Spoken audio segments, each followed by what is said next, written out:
We have assigned some topics to you, and I'm receiving some feedback from your side that these PPTs that you have prepared. So today onwards, since festivals are going to start and holidays are going to start, so I'll be screening in the holidays about your PPTs. Whatever PPTs you have prepared, you send it to my email ID. I'm giving my mail in the chat.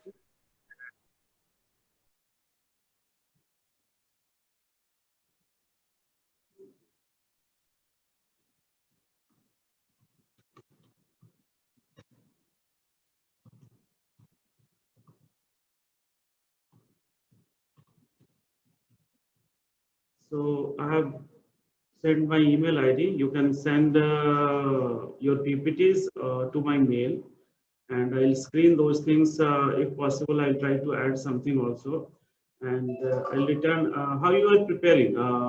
You can unmute yourself, and you can answer. After 2-3 minutes, we'll start the class.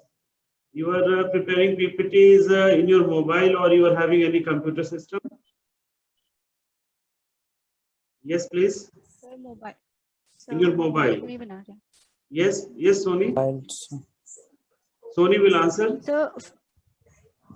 Sir, मैं तो mobile में बना रही हूँ, but there is an issue. So the topic assigned to me has some explanation with the examples, and so far we haven't studied any drug, and so I find it difficult to make people understand about that example. Okay, what is your topic? So pharmacogenomics. Pharmacogenomics. So what is the problem you are getting? Sir, like if I see any video regarding that, so always the host explains it with an example. Like Okay. they take a drug example and they talk about the effects on the genes and the population. Right. But sir, we don't have knowledge regarding the drug. Okay. Okay. So we can go in this way because what is the very purpose of assigning these topics? We wanted to have comprehensive information about those topics because those topics they cannot be covered to fullest extent in the syllabus.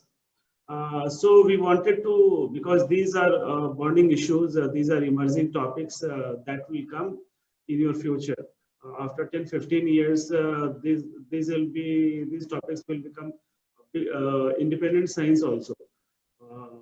And how pharmacology is changing day by day, we can see that if we see some 20-30 years back, whatever vaccines you are using, whatever monoclonal antibodies you are using, whatever these transgenic concept of transgenic on all these things, these were not there some 25-30 years back. So now they have come up. We are using biopharmaceuticals. We are using vaccines, hepatitis vaccines you might have taken, and whatever vaccines we are giving to our kids, to our children, they are in fact refined vaccines. They are not crude vaccines. They are not simply inactivated pathogens. In fact, we are using the bioengineered vaccines. They are either purified proteins, not the whole organisms. All have been made possible due to advancement of biotechnology and biotechnological tools and how they have merged themselves with pharmacology, and we are having biopharmaceutical products. Nowadays, you can see that we are everywhere. Say, for example, if your father is diabetic, he'll try to he'll avoid a lot of things. In tea also, he won't take sugar and any source of sugar or any sweets in the Diwali, he'll try to avoid because blood sugar will rise. But eating habits, people want to taste those sweets, so alternatives they are coming. If we can have such a food which contains those some, if I make rice, say for example transgenic rice has come, And people who are having vitamin A deficiency, now in African countries, lot of vitamin A deficiency is there. And so what scientists have done it, they have made the rice as transgenic rice, and vitamin A synthesizing genes have been added into the rice variety, and the rice, whatever is being produced, it is fortified with vitamin A. Even there is some amount of vitamin A in rice, very traces, but those transgenic rice is having a rich amount of vitamin A, and it is being sold in, it is being supplied in those countries. So the vitamin A deficiency have been eradicated. Similarly, wheat. So basically that transgenic rice is a food they are consuming for the purpose of nutrition, but additionally they are getting some medicinal value also. They are getting treatment of hypovitaminosis. So now people are trying that if I some say for example, some people consume toned milk, some even hypertensive patients or some diabetic patients, they prepare milk from toned milk so that the fat and the carbohydrate component gets lowered. If we can have a cow milk which is secreting some factors in the milk which are having anti-diabetic property, that milk people will try to prefer, who are diabetic. So the concept of nutraceuticals emerged, that each myself, yourself, or everyone wants to have safe and comfortable foods. Nobody wants to take injections and all those medications and all those side effects. So science is evolving. Accordingly, we have to change our pharmacology to such an extent that we can offer something to the society. That's why these additional branches, they are emerging. These pharmacogenomics or the personalized medicine science, people don't if I'm taking any tablet or medicine, and you are also taking the same, it may not be equally effective in both of us. I may get more effect, you may not get effect. Somebody may get effect at even lower doses. So there is genetic differences, and if we study at the population basis, obviously a lot of changes are there. So the concept of personalized medicines and all these things, they are coming up. So you try to cover these aspects in general aspects, so that any lecture of 10-minute lecture of pharmacogenomics can be given to any person who is not having any idea of pharmacology. Simply drugs or medicines or tablets, everybody is knowing.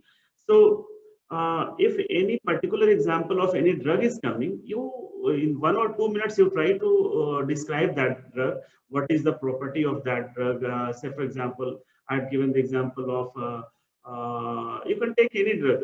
You first describe the drug. If it is coming for the first time, you try to see what is the property. As an author, as an author, you try to see what are the things and what is the property, what is the utility, what is the doses, what are the effects, side effects. You learn and you explain to your colleagues in the lecture. And since you have started studying pharmacology, and you will be studying approx not less than 1,000 drugs which are being used in day-to-day life. There are some more than 10 antihypertensive drugs which people are taking for management of their blood pressure. Some more than 10, 12 drugs are there which are used for treatment of diabetes. A lot of medicines are there for treatment of cancer. A lot of drugs are, antibiotics are there. A lot of antifungal drugs are there. A lot of drugs are there. So don't be nervous that you are not having knowledge of those things. Even today also, I'm not having knowledge of so many drugs.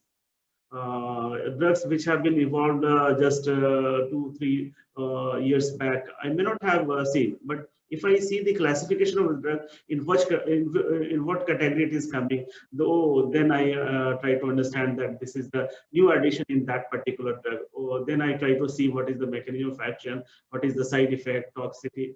So Okay, I can understand your difficulty. You have not studied pharmacokinetics and pharmacodynamics, so you try to study and the importance of pharmacogenomics. You try to explain in your presentation what is pharmacogenomics, what is the importance of pharmacogenomics, and how it is growing. What will be their future if pharmacogenomics advances? What sort of new medicines we will be offering to the, and what sort of new facilities are coming up. A lot of advances are there. If one of my colleagues, just 3-4 years back, I was interacting with him. He told that he's going to become father, and he wanted to test the fetus whether the child which has not born today, whether he or she will be suffering from any genetic disorder or that. So there are tests now, even the amniotic fluid, 1 or 2 ml, the doctor very safely withdraws it and tests for a variety of genetic disorders, even in early pregnancy also. So we have even if some child is born, you can store the placental tissues and because for stem cell culture and all these things.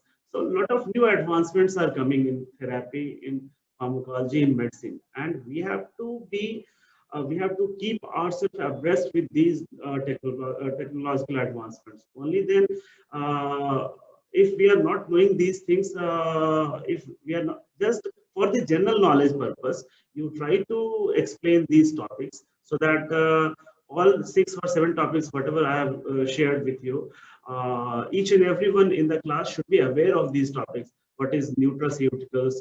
What is nanotechnology? A lot of people will nowadays they are talking about nanotechnology. So we should have the basic information of the nanotechnology. Those topics were given with the very purpose that you should have the basic primary information of those topics. And within 10 minutes, you will have the basic primary information only. And by that, by the time you study on all these things, by the time you complete your BVS in ACE syllabus and you go for higher studies, you will be every day you will be adding something to your knowledge. So don't be confused and don't hesitate in accepting things. Just whatever you can do, you try to compile. It's not an issue. Whatever you will compile, I'll appreciate that these things you have added and you have made efforts.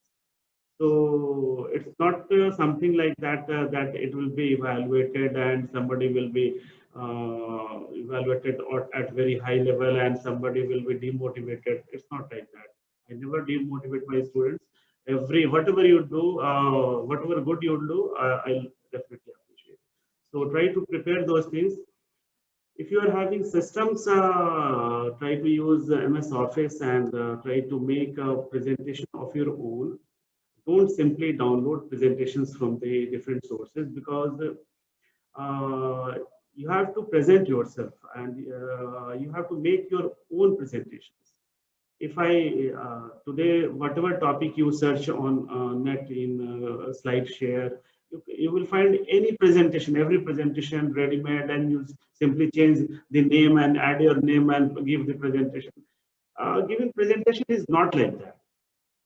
Whatever I want to discuss, I'll be discussing in my own way. And obviously, whatever topics we are discussing, I have learned from different sources, which I am sharing to you. But the way of sharing is my own. It's my unique.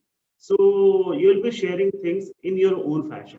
You are having creativity, you are having your own knowledge, intuition, and all these things. So you try to deliver yourself in your own fashion, and people will know you by your style of teaching, by your ways.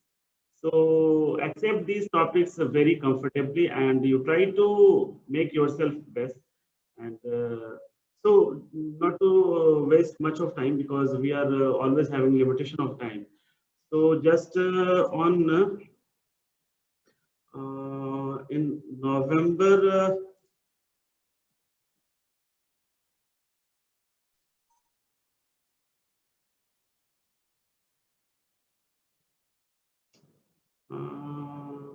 I'll communicate the dates of the topic. When I see the calendar, I'll communicate the dates. And after the Shara presentations, every day, either in the start of the lecture or in the last of the lecture, I'll announce dates at least 3-4 days before. So whoever, anybody who has completed the presentation part, I was getting some message over the WhatsApp. Anybody who has made presentations, and how many of you are having systems, who are preparing on systems, and how many are preparing in their mobiles? Yes, please. Yes, Sony, you were telling something? Sir, I'm preparing on mobile. Okay. So in mobile also, in mobile office is there, some compromise version Yes, sir, is there, application but is you can make some changes. You can add some texts, you can download images, you can add those things. You can Yes. make presentations in mobile also. Try to amend things. Don't take. So we have made it earlier also. Okay, so that's not a problem. Try to Yes. change. Don't take everything as per as it is there over the internet. You try to make changes. Okay. Sir, I'm trying to put those information in my own words. That's why I'm finding difficulty in explaining them. But by the Yes, sir. time you do it, you will grow up and you will find a lot of. You will find you'll rediscover your confidence once you do it. So I don't think Yes. doing anything new will you'll get some challenges. You don't say as problems. These are the challenges which you should overcome. So do it comfortably. So a lot of discussions are to be made in this class. So just I'm sharing my screen and starting the new topic. So, well, today, whether screen is visible? Can you see Yes, the? sir. Okay. So till date, we have covered a lot of things like the introductory portion, history of pharmacology, branches and scope of pharmacology, and some terminologies. And in the last class, we had discussed different routes of drug administration. So we had discussed their merits and demerits, in which clinical, in which condition, which should be preferred, which route should be preferred, and the clinician has to make the decision which route should be preferred in which clinical condition. So today onwards, we'll be studying the basics of pharmacokinetics, and we had in the introductory lecture, we had defined what is pharmacokinetics. So we can say that we know that pharmacokinetics, it deals with the quantitative study of drug movement in, through, and out of the body. What is pharmacokinetics? Pharmacokinetics consists of two words. First is pharmakon and the second is kinetics. Kinetics means simply movement. So pharmakon means drug or the active principle. So pharmacokinetics basically is study of movement of drugs in the body. How the drug is moving. So for example, if I have taken any tablet or if I have taken any injection, so from the site of administration, how the drug is being absorbed. After absorption, it is being made available in the system circulation. So after absorption, how the drug is being distributed, or how the drug is moving in the body, how the drug is being distributed, how the drug is being metabolized, and how the drug is getting out of the body. So pharmacokinetics is in fact a movement in, through, and out of the body. So why should we study pharmacokinetics? What we'll be getting when we trace or the movement of any drug in the body? We'll have a lot of useful information up to what time the drug is staying in the body. We will be able to decide the dose of the drug. We'll be able to decide the half-life of the drug. We'll be able to decide the longevity of the drug in the body. We'll be able to decide the clearance rate. We'll be able to decide up to what time the drug stays in the body, and after what time the drug is completely eliminated from our body system. So these informations we'll be getting after study of pharmacokinetics. So Pharmacokinetics studies the processes of absorption, distribution, metabolism, and excretion of drugs. And it tells how the body affects the drugs or the movement, or pharmacokinetics is also known as the disposition kinetics of drugs in the body. So we have told that pharmacokinetics nowadays it is popularly known as ADME, ADME, absorption, distribution, metabolism, and elimination. ADME of any drug. ADME studies of any drug is pharmacokinetics. In pharmacokinetics, we understand, we study what our body is doing to the drug. Our body is absorbing the drug, our body is metabolizing, our body is distributing, our body is eliminating the drug. These things our body is doing to the drug. So these studies are made in pharmacokinetics. It is also the disposition kinetics. Disposition kinetics, how the position of any drug is being changed, is changing or moving. So it is the movement or the disposition kinetics of the drug. Well, when we study pharmacokinetics, it quantifies the fate of drug by measurement of its concentration and metabolites in blood and urine over a period of time after its administration. So in pharmacokinetics, we can, after studying pharmacokinetics, we can decide the fate of the drug. Say, for example, if I have taken the paracetamol tablet, if I was suffering from fever, I had taken a paracetamol tablet. So my fever is gone, and up to what time the fever, my fever will be reduced to normal level?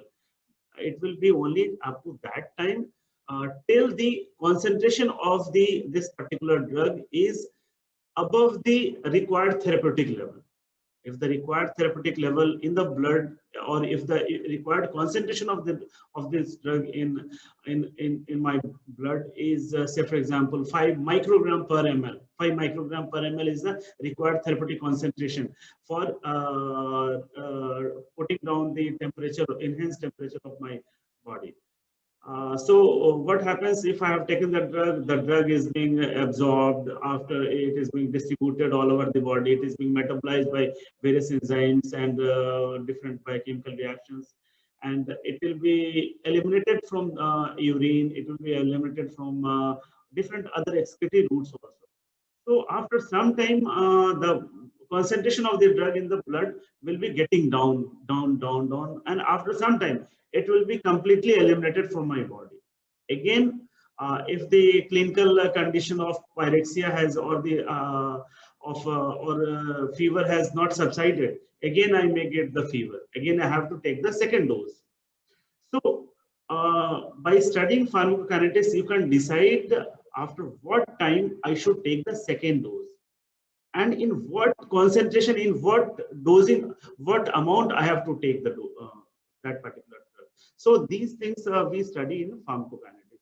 So we have seen that what are the pharmacokinetic parameters. We have seen that there are 4 pharmacokinetic parameters. First one is absorption, second is distribution, metabolism, and elimination, coming one by one. So all these pharmacokinetic processes, they determine the onset, intensity, and duration of drug action.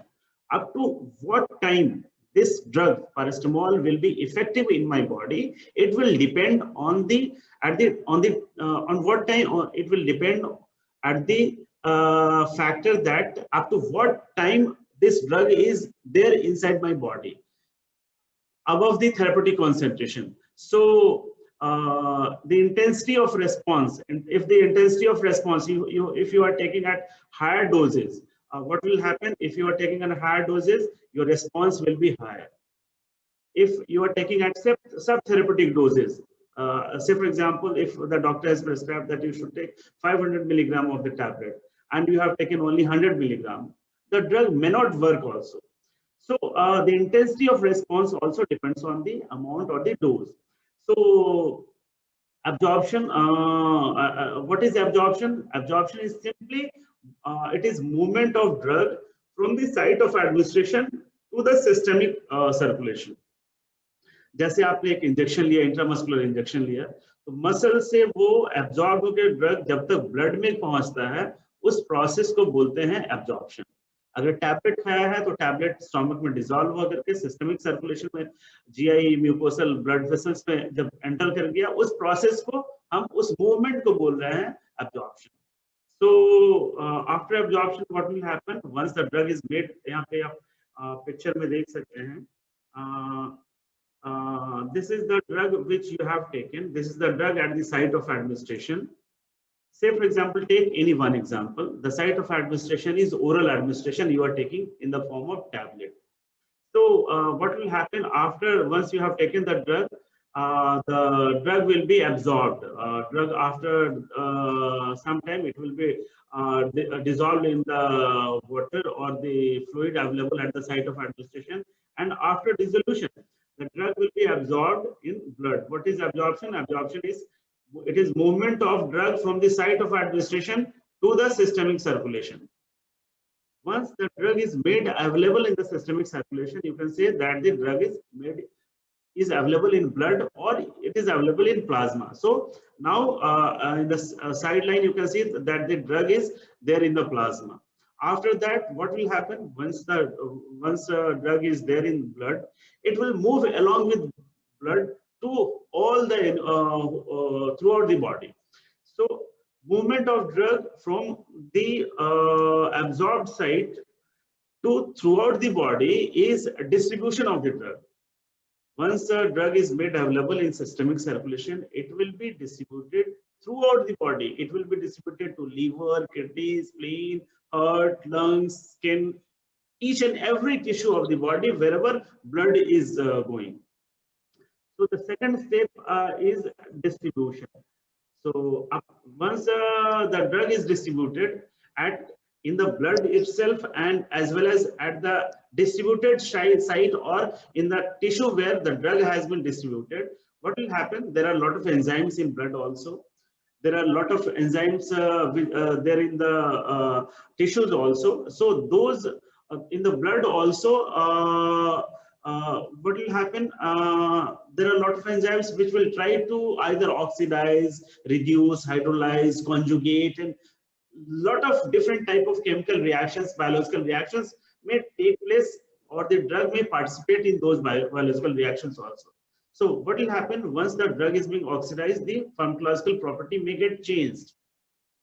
So the third step is metabolism of the drug, metabolism or biotransformation of the drug. That means the drug will be changed or biologically transformed or biotransformed. And after transformation, the transformed drug will be called as metabolite because it has crossed the process of metabolism. So the drug may be metabolized to the tune of 40%, 50%, 60%. Say, for example, the drug has been metabolized to the extent of 40%. So 60% original or the parent drug is there, and 40% are the metabolites. So the original drug or the parent drug along with the metabolites, they have to be eliminated out of the body. They cannot be stored permanently in the body system. So at last the drug has to be, and the metabolites has to be eliminated, and through different excretory routes, like from the urine it can be eliminated, from the bile also, from tears, from breast milk, from saliva, from sweat, from feces, from different, all these are the excretions of the body, and the drug may be excreted out of the body through these excretions. So moving next. So sir एक question. Yes, please.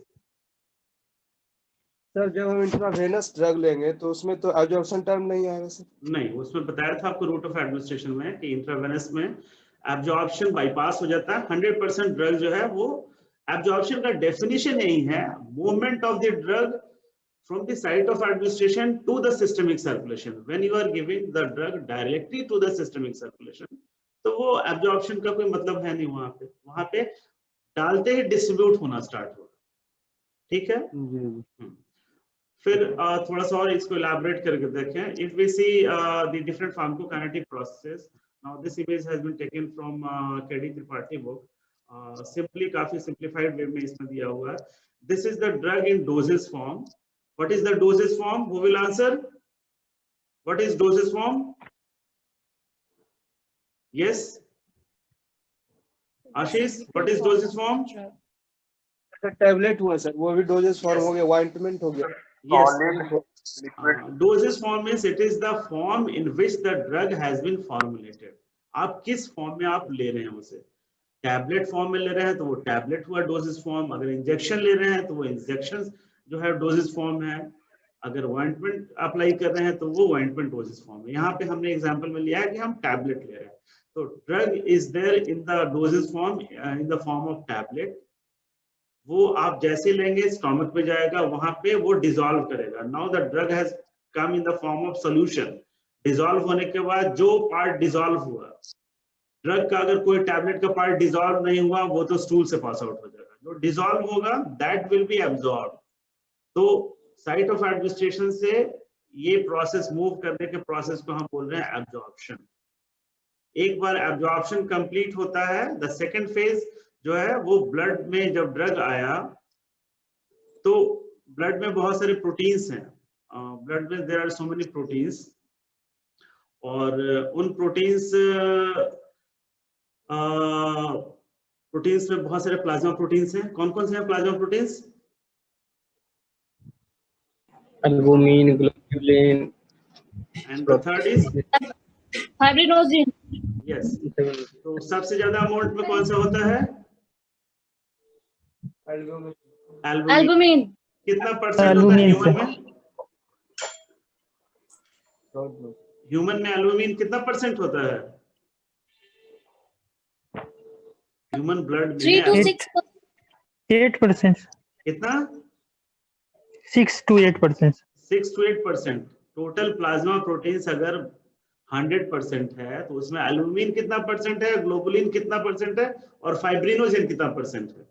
तीनों सोच के बताइए, कौन बताएगा? Who will answer? Yes, please. आप लोग सारे लोग, हाँ, yes.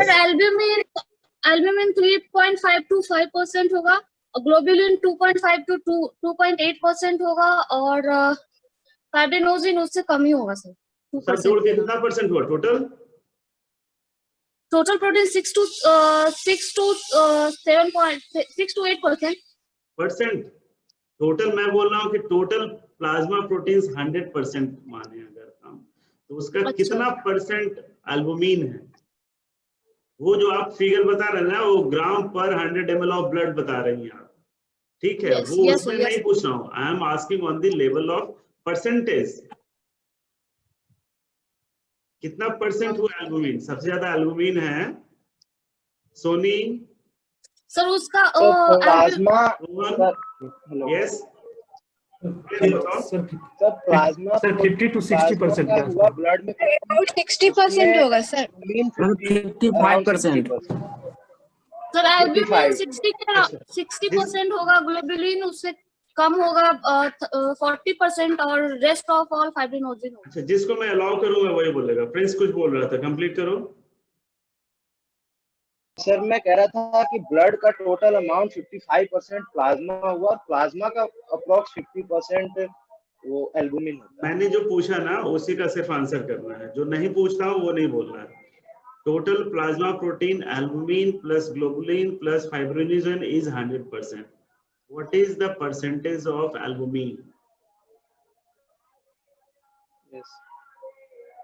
सो स्पीशीज वेरिएशंस भी हैं। ह्यूमन बीइंग में मोर देन 60% है प्लाज्मा एल्बुमिन, सेकंड है ग्लोबुलिन, सबसे कम है फाइब्रिनोजेन, ठीक है? नाउ दिस, अब मैं इस डिबेट में नहीं पढ़ना चाहता, आप इसके डेटा देख लीजिए, सारे एनिमल्स का भी वेरिएशंस होमवर्क में नोट करेंगे और मेरे को व्हाट्सएप पे रिप्लाई करेंगे कि किसका किसका किस रैट में कितना है, कैटल में कितना है, बफलो में कितना है, और इक्वाइन में किसका किसका प्लाज्मा प्रोटीन कितना परसेंटेज है। ग्राम पर डीएल में भी अगर डेटा है तो सारे लोग आंसर करेंगे। होमवर्क बना के एक शीट पे आंसर लिख करके अपना नेम लिख करके व्हाट्सएप पे करें। What we were discussing,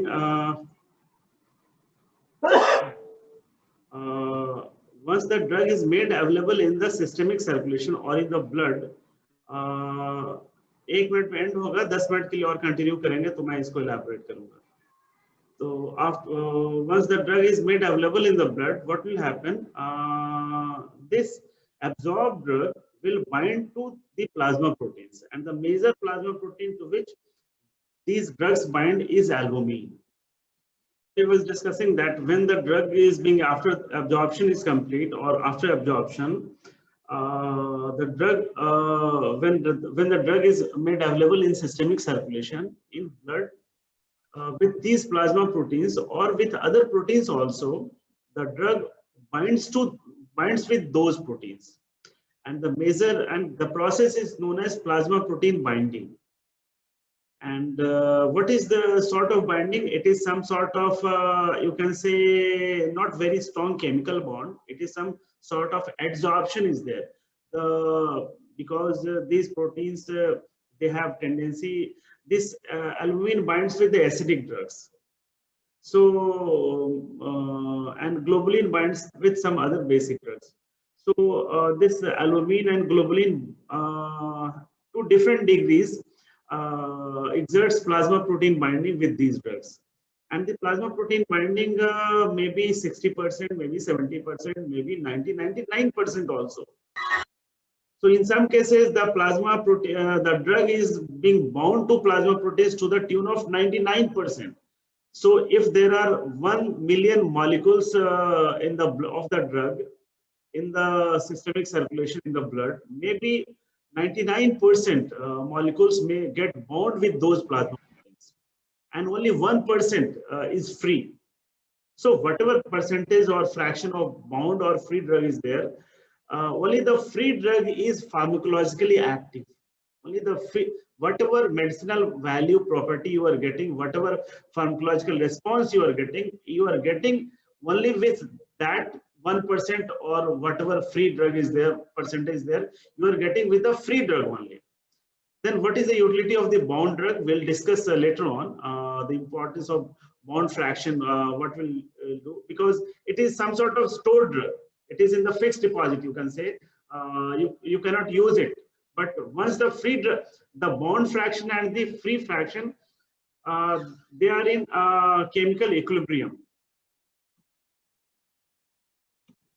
So they are in dynamic chemical equilibrium. The bond fraction and the free fraction, they are in chemical equilibrium, you can see.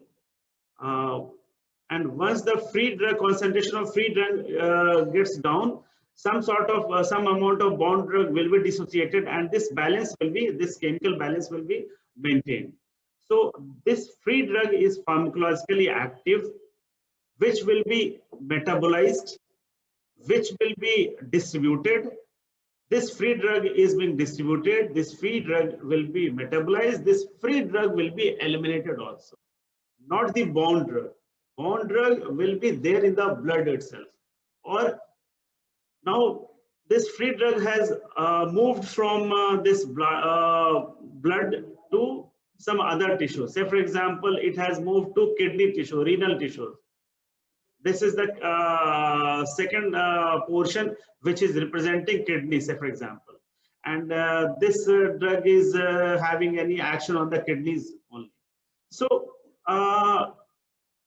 here also in kidneys also there may be some proteins which may offer binding to the drug, and the drug may bound to some 40-50% or whatever percentage. Again here also the drug will have protein binding, and there will be some free drug. Again the drug is sequestered here. This, if the drug is being bound to any protein, the drug is being sequestered or fixed. It cannot act. Only the free drug is, if you are free in the hostel, if you are, you can move anywhere. If you are not free, if you are bound to your parents and your parents don't offer any freedom, you cannot go anywhere, then you cannot do. You have to do whatever you can do at your home only. So these drugs are bound, they are not free. Only the free drug is can do anything, can move from here to again to blood, or can be metabolized, or can act to any tissue or to the target. So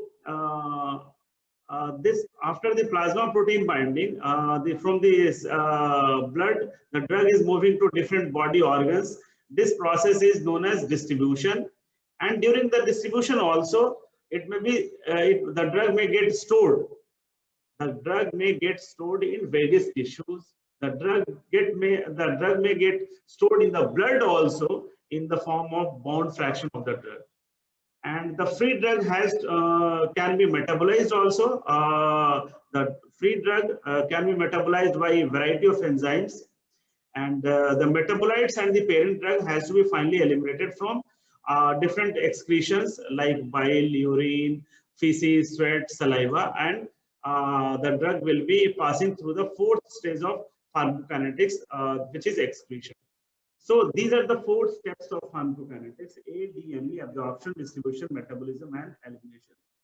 And from now onwards, we'll be studying in great detail how absorption happens, what are the different factors, and what are the other aspects of absorption, distribution, metabolism, and elimination. So in coming 10 classes, 8 to 10 classes, we'll be completing all the aspects of pharmacokinetics, covering absorption, distribution, metabolism, and elimination. So if we see next, we have seen that intensity of response of a drug is related to its concentration at the site of action. What is the site of action of any drug? It may be either in the liver or in the kidney. So for example, if I am taking any drug for control of my blood pressure, the site of action is vessels, blood vessels. If I'm taking any drug for congestive heart failure, the site of action is myocardial tissue. If I'm taking any drug for any renal disorder, the site of action is kidneys. So intensity of response of any drug is related to its concentration at the site of action. Whatever concentration of the drug is there at the site of action, response or the pharmacological response will only depend on the concentration of the drug. It is dependent on the concentration. If the concentration, अब चीनी, चाय में चीनी अगर 2 चम्मच की जगह 10 चम्मच डाल दें तो ज्यादा मीठा लगेगा, आधा चम्मच डालें तो कम मीठा लगेगा. क्यों? तो वो जो मिठास है वो concentration डिपेंडेंट है. शुगर का जितना concentration है उतना ज्यादा, एक लेवल के बाद ज्यादा कर दें तो वो बिटर हो सकता है. तो ड्रग का जो रेस्पॉन्स है वो concentration डिपेंडेंट है. कंसंट्रेशन ज्यादा देंगे तो ज्यादा होगा. तो कहने का मतलब है कि डॉक्टर ने 1 टैबलेट लिखा तो 5 टैबलेट खा ले तो ज्यादा असर करेगा, प्राइमा फेसिया करेगा, लेकिन उस डोज पे डेथ हो रहा है या नहीं, साइड इफेक्ट हो रहा है, टॉक्सिसिटी हो रहा है नहीं, ये तो आपको नहीं पता है. तो इसलिए अपने मन से डोज नहीं बढ़ाएंगे, हर चीज मेडिकल सुपरविजन में करेंगे अनलेस अंटिल आपको कंप्लीट नॉलेज ना हो. Now this pharmacokinetic considerations therefore determine the route of administration. अब ये सारा पढ़ने से हमको absorption, distribution, metabolism, elimination पढ़ने से हमें ये फायदा है कि हम कौन सा रूट प्रेफर करें, किस रूट में प्लाज्मा प्रोटीन बाइंड, किस रूट में आपका absorption फास्ट हो रहा है, स्लो हो रहा है. तो इस बेसिस पे हम और अपनी अर्जेंसी के बेस पे हम रूट डिसाइड कर सकते हैं, डोज डिसाइड कर सकते हैं कि कितना डोज में लेना है. लेटेंसी ऑफ ऑनसेट डिसाइड कर सकते हैं कि हम अगर अभी लिया है, टैबलेट खाया तो पक्का 1 घंटे से पहले तो बुखार नहीं डाउन होने वाला, लेकिन अगर आईवी इंजेक्शन लिया है तो हो सकता है 2-3 मिनट में हमारा लेटेंसी ऑफ ऑनसेट वहां पे सिर्फ 3 मिनट 5 मिनट हो सकता है. तो लेटेंसी ऑफ ऑनसेट हम कंफर्म कर सकते हैं. टाइम ऑफ पीक एक्शन, अब पीक एक्शन ड्रग का जब मैक्सिमम कॉन्सेंट्रेशन जहां पे होगा वहां पे उसका मैक्सिमम एक्शन होगा. तो टाइम ऑफ पीक एक्शन हम डिसाइड कर सकते हैं. ड्यूरेशन ऑफ एक्शन डिसाइड कर सकते हैं, कितना देर तक काम करेगा, कितने देर के बाद उसका एक्शन खत्म हो जाएगा, वो ड्यूरेशन ऑफ एक्शन है. ऑब्वियसली फ्रीक्वेंसी ऑफ एडमिनिस्ट्रेशन हम डिसाइड कर सकते हैं कि कितने देर के बाद रिपीट करना है, सुबह शाम खाना है कि दिन में 3 बार खाना है कि 4 बार खाना है कि 1 सप्ताह में रिपीट करना है. ये सारा फ्रीक्वेंसी ऑफ एडमिनिस्ट्रेशन हम फार्माकोकाइनेटिक प्रोसेसेस या फार्माकोकाइनेटिक्स के स्टडी से ही डिसाइड करते हैं. Now coming next to absorption of drugs. Absorption, तो अब हम conclude करें what is absorption. So it is the transfer of drug from the site of administration to the bloodstream. The rate of and extent of absorption depend on the environment where the drug is absorbed, chemical characteristics of the drug, and the route of administration, which influences also the bioavailability. यहाँ पे एक word आता है bioavailability. हम next class में आपको बताएंगे कि what is bioavailability. तो अभी फॉर द टाइम बिंग दो वर्ड में हम डिवाइड करें, it is bio means biological system, availability means availability. Biological system या सिंपली इसको बोले ब्लड में उस ड्रग की कितनी % अवेलेबिलिटी हुई है। हमने एक टैबलेट खाया 500 मिलीग्राम का टैबलेट, वो एब्जॉर्ब हुआ 400 मिलीग्राम, 450 मिलीग्राम डिजॉल्व हुआ, 50 मिलीग्राम तो स्टूल से पास आउट हो गया, और एब्जॉर्ब सारा इफेक्टिवली नहीं हुआ, 400 मिलीग्राम एब्जॉर्ब होकर ब्लड में गए, ठीक है। और वहां पे एब्जॉर्ब होने के बाद फिर जो है वो 400 में 300 प्लाज्मा प्रोटीन बाउंड हो गया, 100 मिलीग्राम जो है फ्री है, और 100 मिलीग्राम को में जो है वो 100 मिलीग्राम में 20 मिलीग्राम एंजाइम से डिस्ट्रॉय हो गया, 80 मिलीग्राम बचता है जिसका कुछ हो सकता है। कितना % हुआ 500 में 80 मिलीग्राम, 500 में 80 कितना हुआ, कितना % हुआ? 3.6%। तो नहीं, परसेंटेज मैथमेटिक्स आपका वीक है फिर। तो इफेक्टिवली 16%। हाँ, जितना बचेगा फ्री एंड बाउंड ड्रग का, दोनों का कैलकुलेशन करेंगे।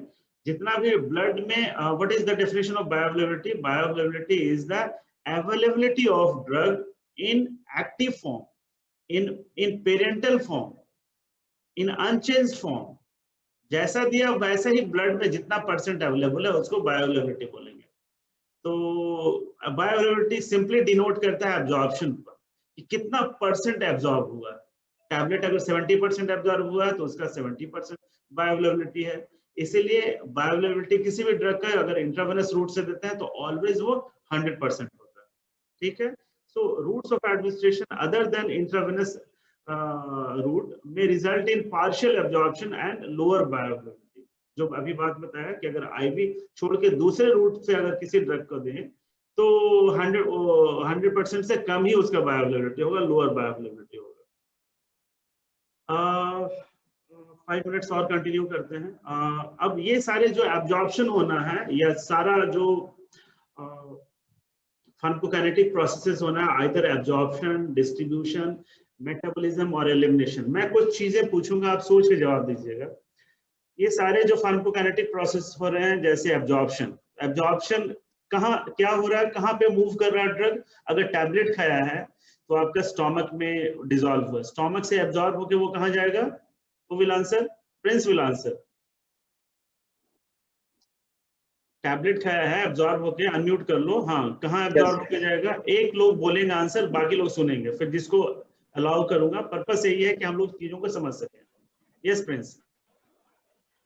एब्जॉर्ब होके पहले पोर्टल सिस्टम में जाएगा, फिर लीवर, सबसे पहले एब्जॉर्ब होके वो ब्लड में जाएगा, जो पोर्टल जीआई ट्रैक्ट में को स्टोमक के चारों तरफ जो सराउंडिंग ब्लड वेसल्स हैं, कैपिलरीज हैं, वहां जाएगा, और फिर वो सारे कैपिलरीज मर्ज कर करके फिर घूम घाम के हार्ट लीवर में जाएगा, फिर वहां से तो अल्टीमेटली पोर्टल सिस्टम पे नहीं जाते हैं अभी वो एब्जॉर्प्शन मतलब कि वो ब्लड में अवेलेबल हो रहा है, ठीक है। और ब्लड में एब्जॉर्ब साइट हमने टैबलेट दिया था तो वो स्टोमक में गया था, ब्लड में कैसे चला गया वो ड्रग? अब स्टोमक जो साइट ऑफ एडमिनिस्ट्रेशन है, साइट ऑफ एडमिनिस्ट्रेशन है ओरल रूट में, वो गया है स्टोमक कैविटी में। स्टोमक कैविटी से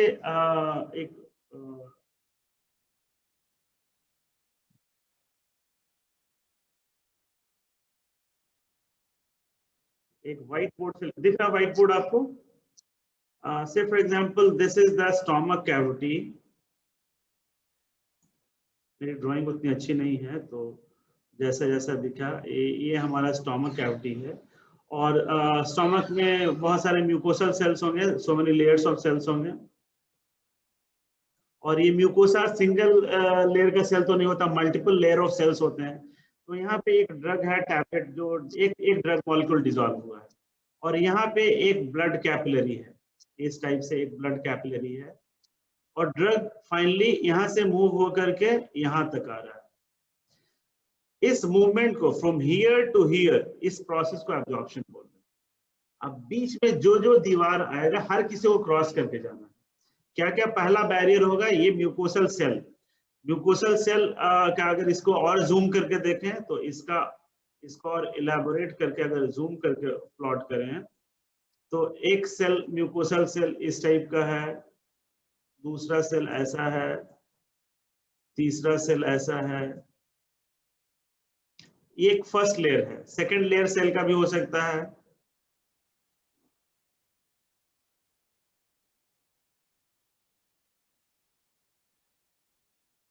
फिर इसमें थर्ड लेयर भी सेल हो सकता है, एंड लाइकवाइज हो सकता है 10, 15, 20, 30 लेयर्स ऑफ सेल्स हो, उसके बाद ब्लड कैपिलरी मिले। और यहाँ पे फिर ब्लड कैपिलरी आ रहा है, तो ब्लड कैपिलरी का एक हम प्लॉट बनाते हैं। ये है ब्लड कैपिलरी। यहाँ पे ब्लैंक ना छोड़ें, यहाँ पे भी कुछ सेल्स का लेयर दिखाएं।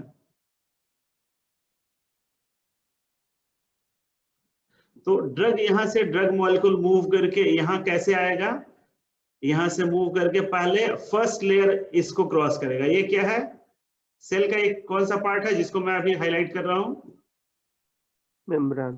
सेल मेम्ब्रेन है। सेल मेम्ब्रेन कैसा होता है, किसी को भी आसानी से मूव करने देता है, non permeable, selective permeable, selective permeable होता है, मतलब हर किसी को नहीं जाने देगा। सिलेक्शन गेट पे रोकेगा, पास है तो जाओ, नहीं तो नहीं जाओ।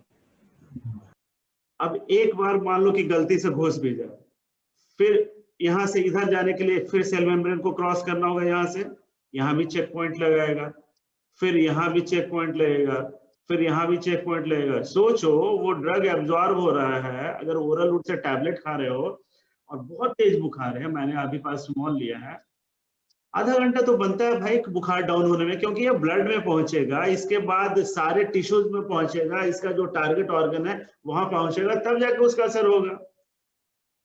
क्या क्या मुश्किल झेल करके वो ड्रग यहाँ अवेलेबल हो रहा है, सो मेनी लेयर्स को क्रॉस कर रहा है। तो अब हमने +2 में हमने सेल मेम्ब्रेन या बायोलॉजिकल मेम्ब्रेन के बारे में पढ़ा था कि बायोलॉजिकल मेम्ब्रेन या प्लाज्मा मेम्ब्रेन का क्या नेचर है, सिलेक्टिवली परमेबल होता है और हर चीज को क्रॉस नहीं करने देता। तो उसके बारे में थोड़ा सा हम देखें यहाँ पे कि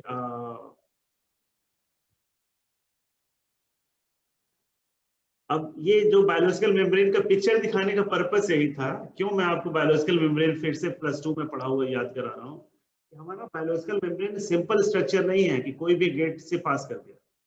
it is strictly selectively permeable. हर कहने का मतलब हर किसी को एंट्री नहीं देगा, कुछ को तो कभी एंट्री नहीं देगा। समझ लेगा कि अपने वेटरनरी कॉलेज के गेट पे गार्ड के बाहरी या बदमाश लड़का, उसको तो रोक के रखना है। तो सेल मेम्ब्रेन का जो स्ट्रक्चर है बाइलेयर्ड स्ट्रक्चर है, आपने पढ़ा होगा। फॉस्फोलिपिड्स के 2 लेयर्स हैं। फॉस्फोलिपिड्स में एक पोलर पार्ट है या हाइड्रोफिलिक पार्ट है जो आउटसाइड होता है, और उसका हाइड्रोफोबिक पार्ट जो इनसाइड में, जो लिपिड पार्ट है, जो हाइड्रोफोबिक लिपिड पार्ट है वो इनसाइड। ये जो डंडा निकल के आ रहा है ऐसा, और एक यहाँ गोल जो है ये हाइड्रोफिलिक फॉस्फोलिपिड पार्ट है, और ये लिपिड पार्ट है। इस तरीके से यहाँ पे भी उल्टा होगा। और उल्टा क्यों हो रहा है, क्योंकि पोलर मॉलिक्यूल्स में रिपल्शन होता है। 2 प्लस चार्ज को रखोगे तो दूर जाएगा, लेकिन नॉन पोलर जो है उसमें रिपल्शन नहीं, अट्रैक्शन होता है। तो यहाँ पे जो नॉन पोलर पार्ट है वो सारी चीजें, तो कहने का मतलब ये लिपिड है, ये फैटी पार्ट बीच में है, और बाहर में पोलर पार्ट है जो बेसिकली प्रोटीन्स के बने हुए हैं। इसके अलावा जो basically not exactly proteins, phosphate और दूसरे पोलर मोइटीज है। इसके अलावा पूरा सेल मेम्ब्रेन में बहुत सारे प्रोटीन्स होंगे। कुछ है एक्सट्रिंसिक प्रोटीन जो सेल मेम्ब्रेन के बाहर की ओर होगा, कुछ एक इंटीग्रल प्रोटीन्स है या इंट्रिंसिक प्रोटीन्स है जो आर पार होगा सेल मेम्ब्रेन का। फिर बाहर में कुछ एक कार्बोहाइड्रेट मोइटीज भी होंगे। ये सारा हमारा सेल मेम्ब्रेन का स्ट्रक्चर है। जैसा कि आपने फ्लूइड मोजाइक मॉडल पढ़ा है, जिस सेल मेम्ब्रेन का स्ट्रक्चर को डिफाइन करने के लिए है। एक सेल मेम्ब्रेन समझो कि एक मेम्ब्रेन है जिसमें बहुत सारे पोर्स हैं, पंक्चर्स हैं। वो सारे पंक्चर्स क्या रिप्रेजेंट करते हैं, ये जो इंटीग्रल प्रोटीन्स हैं इसमें पंक्चर्स हैं। ये प्रोटीन के अंदर होल है, पोर है, इसके थ्रू कुछ पास कर सकता है। अब यहाँ तो ये मेम्ब्रेन है। अब मेम्ब्रेन क्या है, ये यहाँ पे लिपिड लाइक है, तो कोई लिपिड सॉल्युबल अगर है वो तो बीच से डायरेक्टली पास कर जाएगा।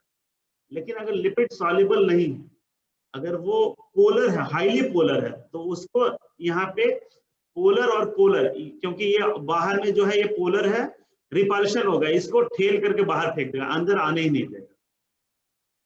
अगर नॉन पोलर है तब तो कोई न्यूट्रल है, कोई चार्ज नहीं है, तो वो एंट्री करके एक जैसे दीवार है और एक भूत है तो दीवार को क्रॉस करके पार कर जा रहा है, लेकिन हम जाएंगे तो रुक जाएगा वहां पे। तो जो लिपिड सॉल्युबल ड्रग्स हैं या कोई भी लिपिड सॉल्युबल है वो सेल मेम्ब्रेन को इजीली क्रॉस कर देगा, क्योंकि इसको सेल मेम्ब्रेन कभी उसको रेसिस्टेंस ऑफर नहीं करता, ठीक है। लेकिन जो पोलर है, जो हाईली पोलर या पोलर है, जो लिपिड सॉल्युबल नहीं है, वो इजीली क्रॉस नहीं करेगा। उसको क्रॉस करने के लिए कुछ स्पेशल चैनल्स चाहिए, जिनके बारे में अभी हम डिस्कस करेंगे। जस्ट बायोलॉजिकल मेम्ब्रेन्स का एक बार ब्रीफ रिव्यू कर लें कि ये जो बायोलॉजिकल मेम्ब्रेन्स हैं, अब आपको एक क्लास में आज कंप्लीट नहीं होगा, क्योंकि नेक्स्ट क्लास का टाइम हो रहा है। नेक्स्ट क्लास में हम इसको कंप्लीट करेंगे। 2 मिनट में समराइज करें कि जितने भी एब्जॉर्प्शन के प्रोसेसेस हैं, इधर एब्जॉर्प्शन में अभी आपको बताया था कि ड्रग आपको टैबलेट वहां से ब्लड कैपिलरी तक मूव करने के लिए कितनी बार सेल मेम्ब्रेन को क्रॉस करना पड़ रहा है, so many times। Even distribution भी हो रहा है, तो डिस्ट्रीब्यूशन ब्लड से वो लीवर में जा रहा है, तो लीवर के सेल्स को क्रॉस कर रहा है। मेटाबॉलिज्म हो रहा है तो किसी एंजाइम में किसी सेल में हो रहा है, तो वहां भी हो सकता है सेल के अंदर जाए तो मेटाबोलाइज हो। एलिमिनेशन होना है तो किडनी के नेफ्रॉन्स के सेल मेम्ब्रेन्स को क्रॉस करके अल्ट्राफिल्ट्रेट में आ रहा है फिर। तो कहने का मतलब है कि जितने भी pharmacokinetic processes, either absorption, distribution, metabolism, elimination, हर किसी में एक कॉमन है कि बायोलॉजिकल मेम्ब्रेन को ड्रग को क्रॉस करना है। और बायोलॉजिकल मेम्ब्रेन में कुछ एक फिल्टर्स हैं। अभी आज के क्लास में आपको बताया कि जो चीजें, जो वैसे ड्रग्स जो लिपिड सॉल्युबल है उसके लिए तो पास है, यूनिवर्सल पास है, वो बॉडी में कहीं भी जा सकता है। लेकिन अगर वो लिपिड सॉल्युबल नहीं है तो उसको दिक्कत आने वाली है। और बहुत सारे ड्रग्स हैं जो लिपिड सॉल्युबल नहीं है, तो उन ड्रग्स का मूवमेंट मुश्किल होगा। वैसे आप ड्रग ले लें तो फिर और भी बहुत सारे फैक्टर्स हैं जो हम आगे के क्लास में डिसाइड करेंगे। तो बायोलॉजिकल मेम्ब्रेन का थोड़ा सा नेचर पहले से रिवाइज करेंगे जो पढ़ा हुआ है आपको, और फ्लूइड मोजाइक मॉडल को थोड़ा सा आप सेल एंड मॉलिक्यूलर बायोलॉजी के बुक से रिवाइज करेंगे। अगले क्लास में हम लोग जो ड्रग का जो ट्रांसपोर्ट है, बहुत सारे प्रोसेसेस हैं, डिफ्यूजन है, फिर फिल्ट्रेशन है, फिर इसके बाद स्पेशलाइज्ड ट्रांसपोर्ट है, एक्टिव ट्रांसपोर्ट है, carrier mediated other transport mechanisms हैं, इनके बारे में आपको बताएंगे। और एक लेक्चर और लगेगा, क्योंकि आज के इंट्रोडक्शन में काफी टाइम निकल गया इस वजह से, तो एक क्लास और लगेगा, इसको कंप्लीट करेंगे। आज का टारगेट था कि आज इसको खत्म करना था। एनीवेज आप कंफर्टेबली पढ़िए, और इसके बाद छुट्टियां हो रही हैं, so all the very best for Dussehra puja. अच्छे से एंजॉय कीजिए, और साथ में स्टडीज एवरीडे थोड़ा थोड़ा अपना करते रहना है, क्योंकि बिल्कुल छोड़ देंगे पहले का पढ़ा हुआ नील हो जाएगा। थोड़ा थोड़ा रिवाइज करेंगे। कुछ क्वेश्चन है तो एक आध 2 क्वेश्चन ले सकते हैं, otherwise we can close. Yes sir, last lecture से डाउट है। हाँ हाँ, जो हम लोकल एप्लीकेशन कर रहे हैं, लोकल एडमिनिस्ट्रेशन कर रहे हैं ड्रग का, हाँ बट जब लोकल एनेस्थेटिक्स दे रहे हैं तो उस समय तो डायरेक्ट हम इंट्रामस्कुलर और आईवी दे रहे हैं, तो फिर वो लोकली एक्ट क्यों कर रहा है, सिस्टमिक हाँ क्यों नहीं कर रहा? नहीं, ये कि इसमें कम्युनिकेशन गैप है, आपको पता नहीं है। जो लोकल एनेस्थेटिक्स हैं वो आईवी नहीं देते हैं, और इंट्रामस्कुलर भी नहीं देते हैं, वो लोकल ही देते हैं। लेकिन लोकल लगाने का मतलब ये नहीं है कि सिर्फ ऑइंटमेंट के रूप में लगाए। जैसे दांत उखाड़ना है, तो दांत में अगर आई थिंक इस ग्रुप में कुछ लोगों ने तो दांत उखड़वाया होगा, तो डॉक्टर क्या करता है, या तो दांत में स्प्रे कर देगा, लेकिन एक इंजेक्शन लेके मसल्स में थोड़ा इंजेक्शन देगा, थोड़ा पेन लगेगा तो कहूंगा नहीं यार थोड़ा स्प्रे कर दो, कुछ वैसा करके कि, तो वो इंजेक्शन जो देता है उसका एक्शन लोकलाइज्ड है, मसूड़ों तक ही है, वो एब्जॉर्ब होकर बहुत ज्यादा दूर तक ब्लड में नहीं जाता। कुछ परसेंट एब्जॉर्ब होता है, 2-4-5%, लेकिन उसका मेजर एब्जॉर्प्शन नहीं होता।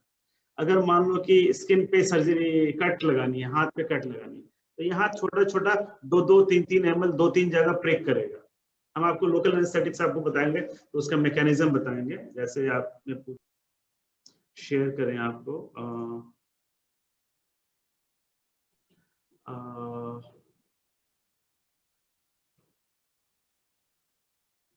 टाइम हो गया सर।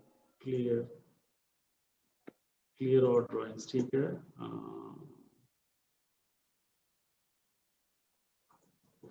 लोकल एनेस्थेटिक जो है, अगर स्किन ये मान लो कि हैंड है, हैंड का एक कट दिखा रहा हूँ कि हाथ है और इसमें यहाँ पे एक इंसिजन लगाना है, ब्लेड से कट करके सर्जरी करनी है मेरे को।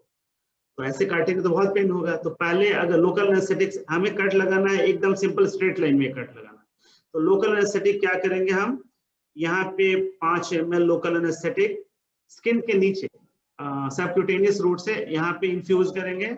5 ml यहाँ इन्फ्यूज करेंगे, 5 या 2 3 4 ml यहाँ पे, जितना दूर करना है यहाँ पे एक इस शेप में करेंगे। तो यहाँ से ड्रग डिस्ट्रीब्यूट होकर के चारों तरफ इतना दूर फैलेगा।